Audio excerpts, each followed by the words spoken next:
Hello friends, ഇത് ഞാൻ എൻ്റെ പെരയിൽ നിന്ന് നടന്ന് രാവിലെ ഷോപ്പിലോട്ട് പോകുന്ന ഒരു വീഡിയോ ആണ്.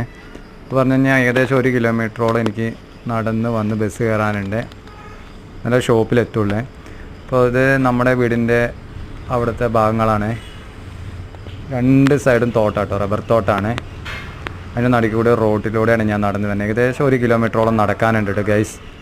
ഇതേപോലെയാണ് നൈറ്റും ഞാൻ വണ്ടി ഇറങ്ങുന്ന ഒരു 10-11 മണിക്ക് അവിടെ എത്തിയിട്ട് ഇങ്ങനെ നടന്നു പോകട്ടോ രാത്രി തോട്ടത്തിൻ്റെ ഉള്ളിൽ കൂടെ. സംഭവം ഏകദേശം 10-11 മണിയാവും ഷോപ്പ് അടച്ച് പോകുമ്പോഴത്തേക്കും. വീട്ടിലെത്തുമ്പോഴത്തേക്കും 12 മണിയാവും ഗൈസ്. എന്താ വെച്ച് കഴിഞ്ഞാൽ ഞാൻ എൻ്റെ ജീവിതത്തിൽ 13-14 വർഷത്തോളമായി പണിക്ക് പോകണം. ഇതുവരെ ഞാനൊരു വണ്ടി എടുത്തിട്ടില്ല കേട്ടോ ഗൈസ്. അതൊക്കെയാണ് നമ്മുടെ ബുദ്ധിമുട്ടെന്ന് പറഞ്ഞാൽ. സത്യം പറഞ്ഞു കഴിഞ്ഞാൽ എൻ്റെ ജീവിതത്തിൽ ഒരു ബൈക്കോ ഒരു സ്കൂട്ടിയോ ഒന്നും ഞാൻ ഇതുവരെ എടുത്തിട്ടില്ല. കഷ്ടപ്പാടാണ് ഗൈസ്.